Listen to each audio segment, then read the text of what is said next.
Have you ever had one of those days where you feel like you're just, running on a treadmill at maximum speed, but somehow you haven't moved an inch? Oh, absolutely. I think we all have. Right. You probably know the exact kind of day I'm talking about. Like, you answer 100 emails, you reply to dozens of rapid-fire messages on whatever platform your team uses. Hmm. You sit through, like, 5 back-to-back meetings. You are legitimately, undeniably busy from the moment you wake up until the moment the sun goes down. Yeah. But then you look at your desk, and that one massive, incredibly important task, the actual priority you set for the day, is just sitting there completely untouched. It is a remarkably common experience. Mm. And I mean, it's incredibly frustrating because you feel the physical and mental exhaustion of a hard day's work, Exactly, yeah. but you are entirely deprived of the psychological satisfaction of, actual meaningful progress. That's exactly it. You're drained but unaccomplished. And if you are anything like me, your immediate reaction is to just internalize that failure. Right. You blame yourself. You blame yourself. You sit there thinking, I just lack discipline, or if I only had that endless burning motivation that highly productive people seem to possess, I wouldn't be in this mess. Which is such a harmful way to look at it. It really is. So we are doing a deep dive today into the neuroscience and human behavior behind procrastination. And what we're going to do is completely dismantle that idea. I love that. We're going to unpack why your endless to-do lists are actually setting you up for biological failure and reveal how tiny, almost microscopic changes can dramatically hack your productivity. The core of this issue really comes down to a fundamental distinction between being busy and being productive. Okay. If we really want to understand our modern workday struggles, we have to look entirely past the surface level, cliche advice of just work harder or manage your time better. Right, because that clearly doesn't work. Exactly. We need to look under the hood at the fundamental wiring of the human brain. So what does this all mean for that untouched project on my desk? Because, the most liberating takeaway here is that this phenomenon, avoiding the big important task to do 100 trivial little ones, isn't a character flaw. No, not at all. It isn't laziness. It's actually a complete misunderstanding of how our brains make decisions on a biological level. Exactly. So if it's not me just being lazy, what is my brain actually doing when I'm, say, reorganizing my desktop folders instead of writing a strategy brief? Is it just actively fighting me? In a way, yes, but it thinks it's doing you a favor. Oh, really? Yeah. To understand why you skip that big report to answer 20 trivial emails, we have to remember that your brain has one primary overriding job, Which is? to keep you alive. Yeah. That is its ultimate biological directive. And one of the most effective ways it achieves that is by conserving energy whenever possible. Right. Okay. This is a survival instinct that developed over hundreds of thousands of years. We evolved in an environment where, food was scarce, calories were precious, and physical danger was everywhere. Right, so you couldn't just waste energy. Exactly. Wasting energy back then didn't just mean you missed a deadline at work. It could literally mean death. Okay, let's unpack this. Because I want to connect this biology to our modern desk jobs. The brain doesn't realize we have, unlimited calories in the office fridge now. Yeah, it has no idea. It's still operating like we're out on the savannah. It actually makes me think of my smartphone. When your battery drops below 20% and it pops up that notification asking if you want to switch to low power mode? That is a perfect analogy. Yeah. Exactly. What happens in low power mode? Well, the screen brightness dims, the background refresh turns off, and it completely stops fetching new data unless you explicitly force it to. Right. Our brains are essentially permanently stuck in low power mode to preserve battery life. Oh, permanently. Basically, yes. When we are sitting at our desks, staring at a screen, the brain only wants to run the easiest, least cognitively demanding background apps. So, checking your phone. Yes. Checking your phone, sorting your inbox by date, deleting spam, rearranging your tabs. Those are low-energy apps. They require almost zero cognitive effort. Oh, man. I do all of those. We all do. But when you try to launch a heavy, demanding program like writing a complex, deeply researched report or analyzing a massive spreadsheet, the brain looks at the energy required to boot up that program and essentially tries to force quit the application. That's a phenomenal way to visualize it. Force quitting the hard tasks. It really is. And to take the biology a step further, it's not just about the raw energy of thinking. It's about how the brain processes uncertainty. What do you mean by uncertainty? Well, difficult tasks require intense focus from the prefrontal cortex, the most evolved, energy-hungry part of your brain. But difficult tasks also involve uncertainty and friction. Right, like you don't know exactly how long the report will take. Exactly. You don't know if your boss will even like it. You don't know if you have all the right data. And the brain hates uncertainty. It despises it. Your amygdala, which is the ancient emotional threat-detecting center of the brain, registers uncertainty and potential failure as a literal threat. Wait, a literal threat, like a predator. Biologically speaking, yes, so it triggers a mild stress response. And to soothe that stress, you subconsciously pivot to easy tasks. Because they're safe. Right.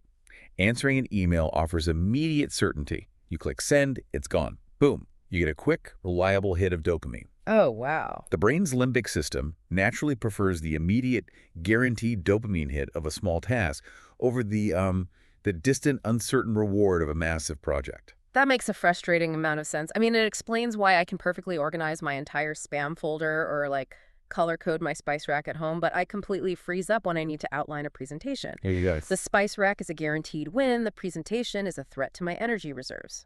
Precisely. And what's fascinating here is the profound mindset shift this offers you once you understand the mechanics. Procrastination is largely an emotion regulation problem, not a time management problem. That is so wild. An emotion regulation problem. Yes. Your brain is trying to repair its mood and save energy.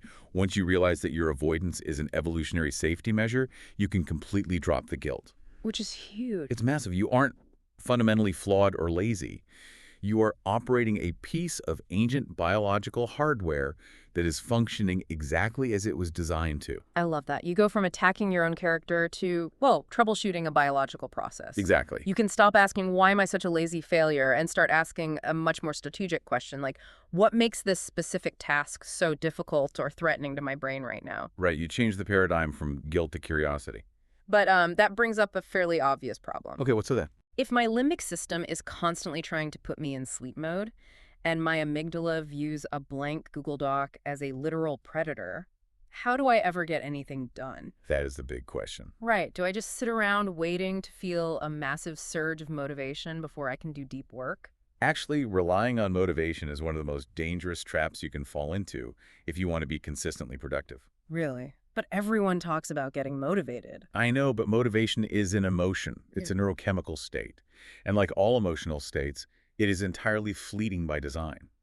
It feels fantastic when it's there, but it simply does not last. Right. You wake up on a Tuesday morning feeling invincible, ready to conquer the world, and by Wednesday afternoon, the idea of just opening your laptop feels like you're being asked to single-handedly build the pyramids before your first cup of coffee. And that fluctuation is completely normal. It's just human. Yeah. Your neurochemistry is not supposed to run at a fever pitch all the time. Okay, that's a relief to hear. But it means motivation is a terrible, highly unstable foundation for productivity. The solution, instead of depending on this fickle emotion, is building systems. Systems instead of motivation. Yes. A system bypasses the need for motivation entirely because it removes the decision-making process. How so? Well, decision fatigue is a real biological drain. If you wake up and have to decide what to work on, you've already spent precious executive function. Oh, I see. A system means deciding exactly what you're going to work on before your day even begins. You physically put your most important tasks on a calendar, dedicating a specific time block to them, removing the what and the when from your cognitive load. Wait, hold on. I have to push back on this a little bit. Sure, go ahead. Because as I'm listening to this, I'm putting myself in the shoes of someone who is already completely burned out. If my brain is already in low power mode and aggressively trying to conserve energy, sitting down to build some elaborate color-coded calendar system sounds like exactly the kind of heavy cognitive lifting it's going to actively reject. That is a very fair point. Right. Aren't we just creating a new difficult task to procrastinate on? It's a very fair critique, and honestly, it's where a lot of highly engineered productivity advice fails in the real world. Yeah, exactly. If your system is too complex, yes, it will trigger that exact same evolutionary resistance. You'll just procrastinate on building the system. But if we connect this to the bigger picture, the magic of effective systems lies in what we can call the microscopic first step. The microscopic first step. Okay. You don't sit down and schedule a massive sprawling project. Yeah. You bypass the brain's alarm system by making the entry point absurdly, almost comically easy. Like how easy? You lower the activation energy so much that the brain barely registers it as effort. What does that look like in practice? How microscopic are we talking here? Well, let's say you have a massive budget proposal to write. Instead of looking at your calendar and saying, I'm going to draft this proposal for 3 hours, which immediately triggers your brain's energy conservation alarms and floods you with cortisol. Yeah, I'm stressing out just hearing that. Exactly. Instead of that, you say, I'm going to open a blank document, write the title, and draft for exactly 5 minutes. That's it. 5 minutes. Ah, so you're tricking the low power mode. 5 minutes is a background app. Yes. The amygdala looks at that and says, okay, 5 minutes isn't a predator. We have enough battery for 5 minutes. We can survive that. Exactly. Starting is literally the hardest part of any endeavor because that's when the friction and the anticipated energy cost are at their absolute peak. Right. Your brain is terrible at predicting how hard a task will actually be once you're in motion. It only sees the friction of starting. So it overreacts. Basically, yeah. But once you actually begin, even just for 5 minutes, the brain gathers new sensory data. It realizes the task isn't the massive life-threatening drain on its energy reserves that it predicted.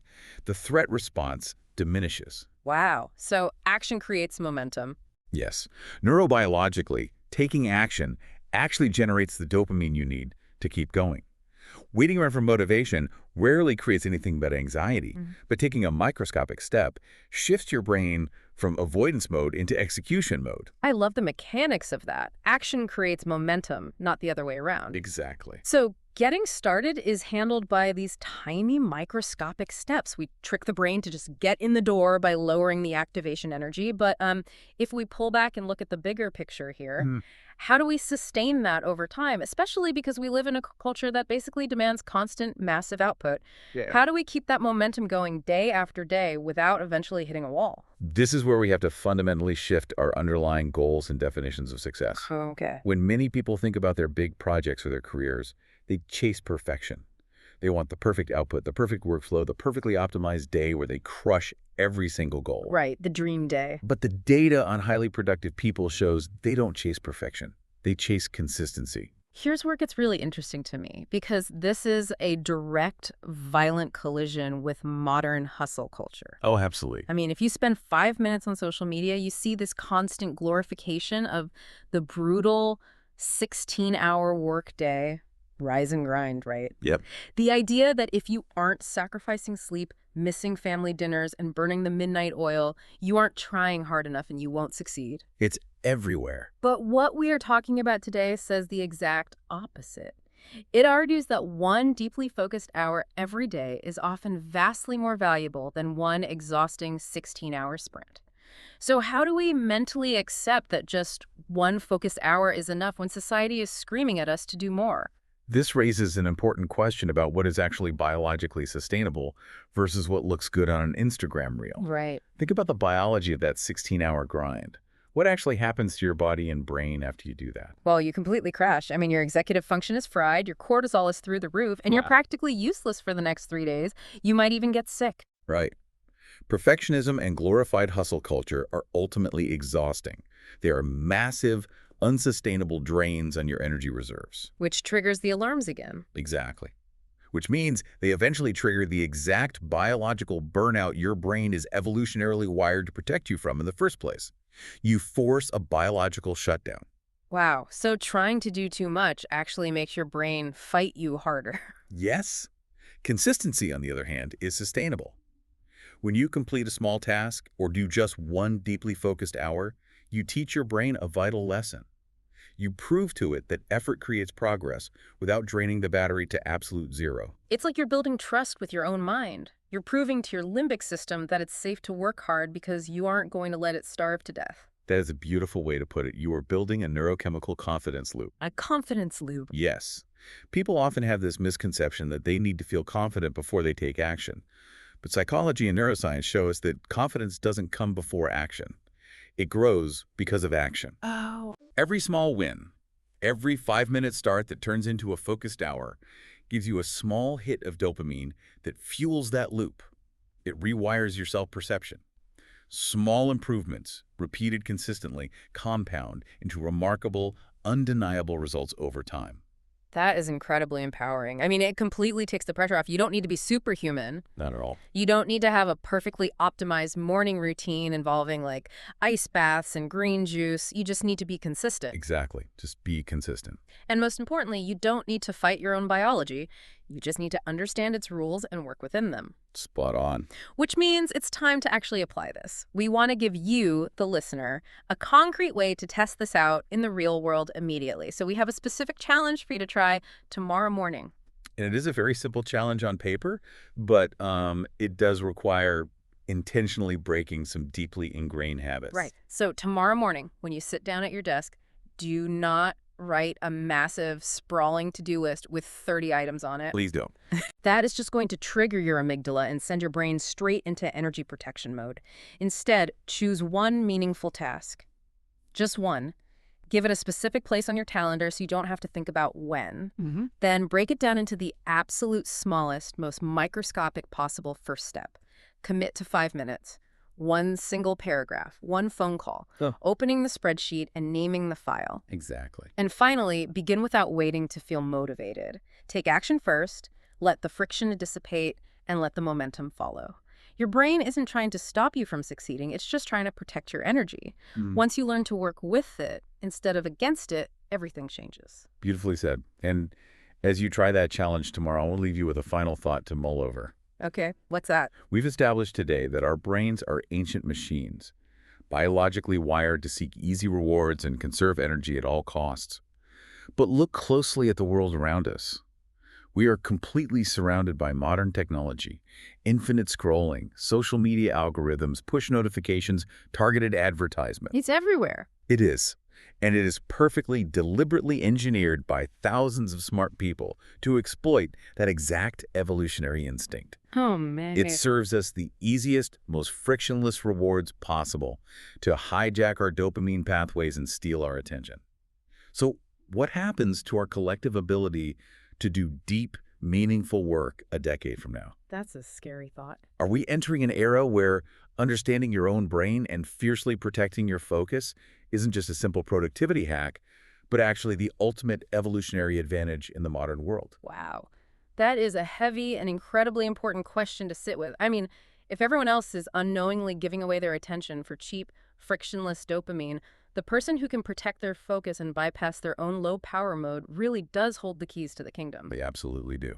Well, we hope you enjoyed this deep dive and that it gave you a fresh biological perspective on why your to-do list might have been fighting against your own survival instincts. Thanks for joining us. Remember the ultimate takeaway from today: progress will always beat perfection. Stay curious, keep learning, and we will see you on the next deep dive.